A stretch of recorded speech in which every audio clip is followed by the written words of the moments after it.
नमस्कार मित्रांनो, मागच्या व्हिडिओमध्ये आपण पाहिलं रिसिप्ट अँड पेमेंट अकाउंटचा फॉर्मॅट. आता या रिसिप्ट अँड पेमेंट याच्या आधारे आपल्याला काय तयार करायचं आहे, तर इन्कम अँड एक्सपेंडिचर अकाउंट तयार करायचं आहे. आणि त्यासाठीच आपल्याला प्रॉब्लेममध्ये रिसिप्ट अँड पेमेंट दिलेलं असतं. आणि या रिसिप्ट अँड पेमेंटमध्ये जे काही आयटम्स दिलेले आहेत ते आयटम्स आपल्याला इन्कम एक्सपेंडिचर अकाउंटला आणि त्याचबरोबर बॅलन्स शीटला नोंदवायचे असतात. आता इन्कम अँड एक्सपेंडिचर अकाउंट हे नेमकं काय आहे हे या ठिकाणी आपल्याला या व्हिडिओमध्ये पाहायचं आहे. तर बघा, meaning of income and expenditure account. Income and expenditure account is a summary of revenue incomes and revenue expenses of a particular period. Income and expenditure account हे काय आहे, तर समरी आहे. कशाची समरी आहे? रेव्हेन्यू इन्कमची आणि रेव्हेन्यू एक्सपेन्सेसची. आपण revenue income आणि रेव्हेन्यू एक्सपेन्सेस हे काय आहेत हे मागच्या व्हिडिओमध्ये पाहिलेलं आहे, तरी पण आणखी रिपीट करते. रेव्हेन्यू इन्कम्स म्हणजे किरकोळ स्वरूपाचे प्राप्ती आणि रेव्हेन्यू एक्सपेन्सेस म्हणजे किरकोळ स्वरूपाचा खर्च. जी प्राप्ती सतत तुम्हाला होती आहे, दर महिन्याला होती आहे, दरवर्षी होती आहे, ते आहे रेव्हेन्यू इन्कम. आणि जो खर्च तुम्ही दर महिन्याला दरवर्षी करता ते आहे तुमचं रेव्हेन्यू एक्सपेन्सेस. आणि हेच फक्त रेव्हेन्यू इन्कम आणि रेव्हेन्यू एक्सपेन्सेस हेच फक्त तुम्हाला कुठं नोंदवायचे आहेत? इन्कम अँड एक्सपेंडिचर अकाउंटला. कॅपिटल स्वरूपाचं कुठलंही एक्सपेन्सेस असेल किंवा कुठलंही इन्कम असेल हे तुम्ही या ठिकाणी इन्कम एक्सपेंडिचरला नोंदवणार नाहीत. फक्त रेव्हेन्यू स्वरूपाचा खर्च आणि रेव्हेन्यू स्वरूपाचं इन्कमच या ठिकाणी इन्कम एक्सपेंडिचरला नोंदवलं जाणार आहे. पुढे पहा, it is a nominal account not for profit concern prepare income and expenditure account. हे काय आहे? नॉमिनल अकाउंट आहे. परत नॉमिनल अकाउंटचा रूल काय? Debit all expenses and credit all incomes and gains. ठीक आहे. तर डेबिटला काय असणार आहेत? सगळे तुमचे एक्सपेन्सेस नोंदवायचे आहेत आणि क्रेडिटला काय नोंदवणार तुम्ही? तुमचं जे काही इन्कम आहे ते तुम्ही क्रेडिटला नोंदवणार आहात. बघा, आता तुमचं फायनल अकाउंटमध्ये तुम्ही प्रॉफिट लॉस शिकलेला आहात, तुम्ही सोडवलेले आहेत प्रॉब्लेम. तर प्रॉफिट लॉसमध्ये काय असतं? डेबिट साईडला काय लिहितो आपण प्रॉफिट लॉसच्या? एक्सपेन्सेस. आणि क्रेडिटला काय लिहितो? जे काही तुमचं इन्कम आहे ते तुम्ही क्रेडिटला नोंदवता. म्हणजे काय? तर डेबिटला येणार एक्सपेन्सेस आणि क्रेडिटला काय येणार? इन्कम. सेम त्याच पद्धतीचं इन्कम अँड एक्सपेंडिचर आहे. आता तुम्हाला या ठिकाणी नवीन टॉपिक आहे, नवीन अकाउंट आहे, त्यामुळं सुरुवातीला वाटत असेल हे काय तर वेगळंच आहे, अवघडच चाललं आहे, काय लक्षात येईना.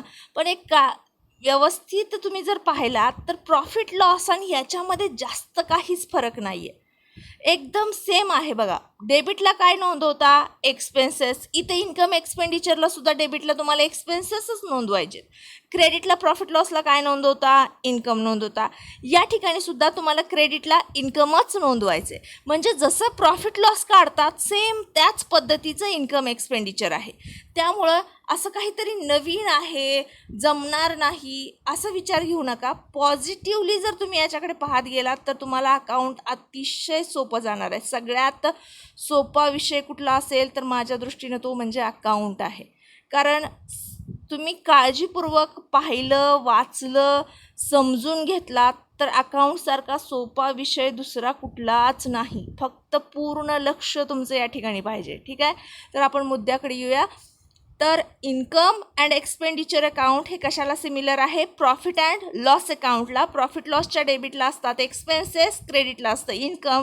त्याच पद्धतीनं इन्कम एक्सपेंडिचरच्या डेबिटला असणार आहेत एक्सपेन्सेस आणि क्रेडिटला असणार आहे इन्कम.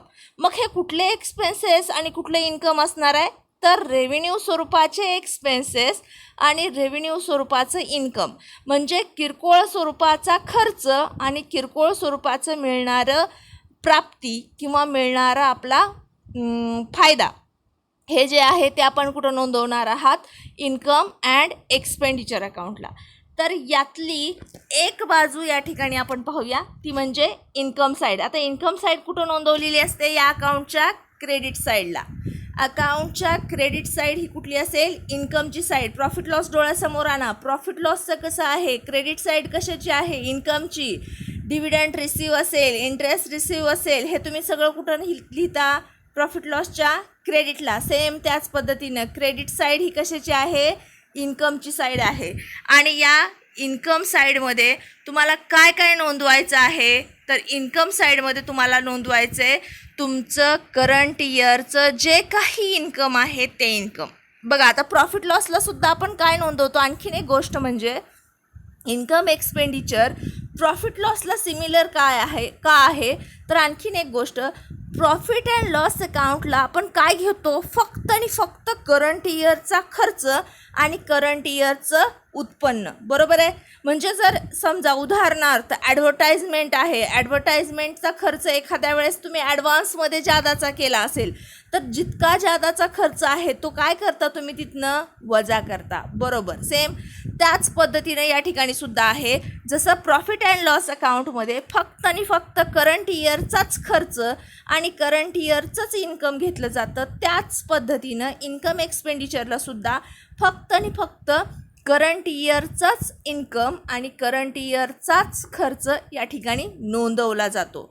जे काही ॲडव्हान्स आहे ते लेस केलं जातं, जे काही मागचं प्रिव्हियस इयरचं आहे ते सुद्धा, म्हणजे लास्ट इयरचं काही मिळालेलं असेल ते लेस करा, ॲडव्हान्स मिळालेलं आहे ते लेस करा. या ठिकाणी फक्त काय येणार, करंट इयरचा जो काही तुमचा खर्च आहे, करंट इयरचं तुमचं जे काही इन्कम आहे हेच फक्त या ठिकाणी या अकाउंटला नोंदवलं जाणार. बघा आता income and expenditure account only revenue income or gains of the current period are credited. म्हणजे करंट इयरमध्ये जे काही तुम्हाला रेव्हेन्यू स्वरूपाचं इन्कम मिळालेलं आहे, जो काही फायदा झालेला आहे तो तुम्ही कुठं नोंदवताय, क्रेडिटला नोंदवताय.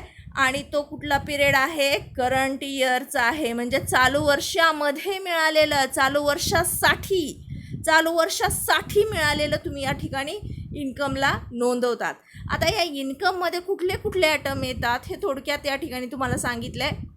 Subscription received, interest on investment, sundry receipt असेल, जनरल डोनेशन असेल, ट्युशन फीस असेल, हे सगळे काय आहेत, हे सगळे इन्कमचे आयटम्स आहेत. आणि यामध्ये एक लक्षात ठेवायचं आहे, या ठिकाणी आपल्याला फक्त आणि फक्त करंट इयरचं घ्यायचं आहे.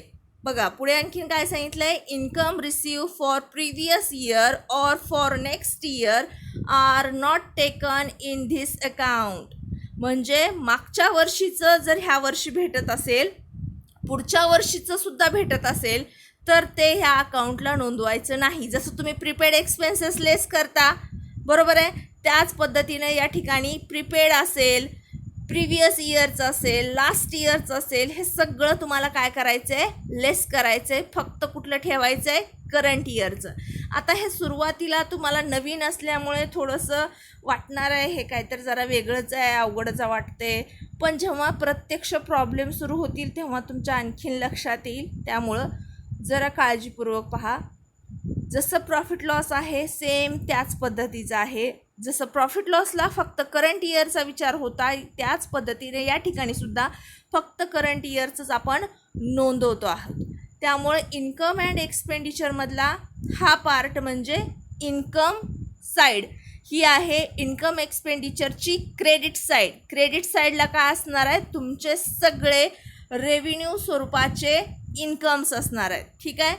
पुढच्या व्हिडिओमध्ये आपण याची डेबिट साईड पाहूया.